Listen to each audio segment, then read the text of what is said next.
Hello students. आज की class में हम नई यूनिट स्टार्ट करेंगे, metal ligand bonding in coordination complexes. उसमें जो सबसे पहले वास्तव में ये जो यूनिट है, इसमें हम CFT क्रिस्टल फील्ड थ्योरी के बारे में डीप से स्टडी करेंगे। लेकिन CFT की ओर मूव करने से पहले हमें VBT की वैलेंस बॉन्ड थियरी की जो लिमिटेशंस है, जो सीमाएं हैं, उनका ज्ञान होना चाहिए। मीन्स जो VBT थी ये CFT के पहले दी गई थी और VBT में कुछ ना कुछ लिमिटेशंस की वजह से नई थ्योरी को डेवलप किया गया। ठीक है, इसलिए सबसे पहले हम बात करेंगे कि VBT में कौन कौन सी कमियां थी जिसके कारण CFT को डिज़ाइन किया गया। तो सबसे पहली कमी ये थी कि जब भी हम किसी कॉम्प्लेक्स को सॉल्यूशन में डिज़ोल्व करते हैं तो जो सॉल्यूशन है वो कलरफुल होता है, कलरफुल हो जाता है। मीन्स वास्तव में ये जो कॉम्प्लेक्स को सॉल्यूशन में डिज़ोल्व करने पर वो आयंस में टूटेगा और जो कॉम्प्लेक्स आयन है वो कलर शो करेंगे और इसी कारण हमें सॉल्यूशन कलरफुल दिखाई देगा। अब किसी भी कॉम्प्लेक्स आयन को सॉल्यूशन में डिज़ोल्व करने पर कलर क्यों दिखाई देता है, वो कलरफुल क्यों होता है या वो कलर कैसे प्रदर्शित करता है, इसका एक्सप्लेनेशन हम VBT के आधार पर नहीं कर सकते। क्लियर। अब दूसरी लिमिटेशन की बात करें तो जो VBT है वो किसी भी कॉम्प्लेक्स के बारे में ये बताने में सक्षम थी कि ये पैरामैग्नेटिक होगा या डायमैग्नेटिक होगा।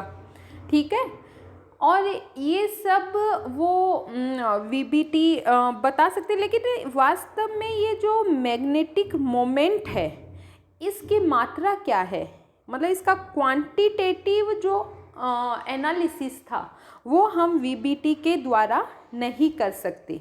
मीन्स मैग्नेटिक मोमेंट की जो मात्रा है उसका अनुमान हम की कैलकुलेशन हम VBT से नहीं पता लगा सकते।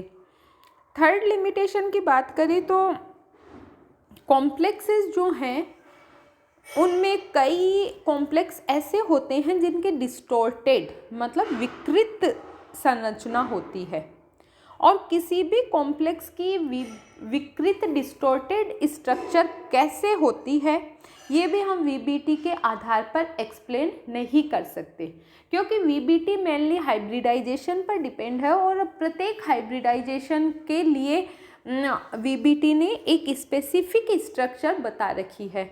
उस स्ट्रक्चर से डिफरेंट स्ट्रक्चर कैसे बनती है किसी भी कॉम्प्लेक्स में, उसका एक्सप्लेनेशन VBT के आधार पर नहीं किया जा सकता है।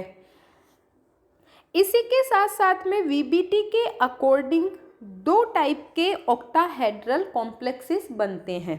एक होता है इनर ऑर्बिटल कॉम्प्लेक्सेस और दूसरे होते हैं आउटर ऑर्बिटल कॉम्प्लेक्सेस। क्लियर।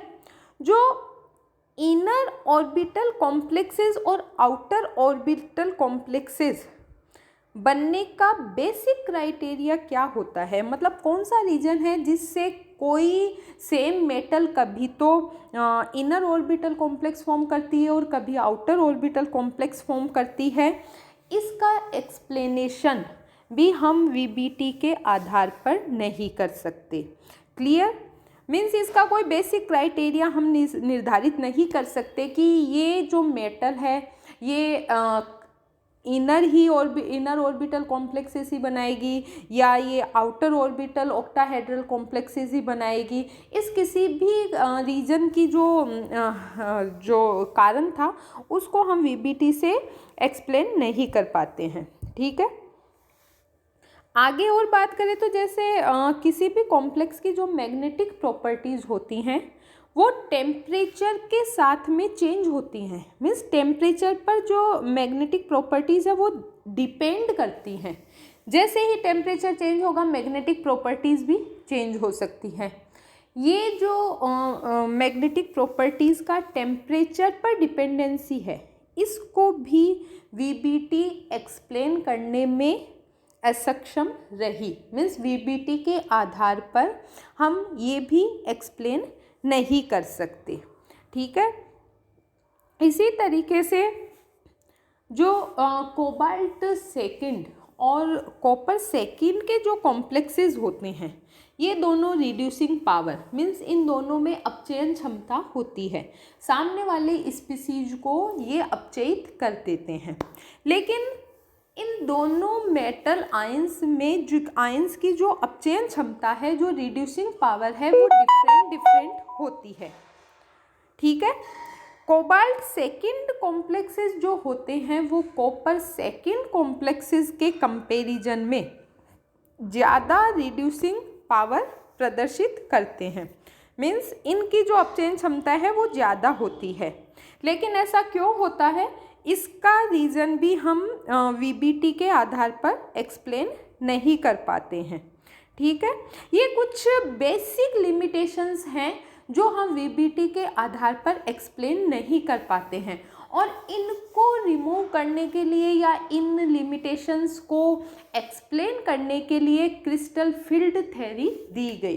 ठीक है, तो हम जो आगे की नेक्स्ट क्लास में हम क्रिस्टल फील्ड थ्योरी के बारे में स्टडी स्टार्ट करेंगे। आज की क्लास में इतना ही पढ़ेंगे। धन्यवाद।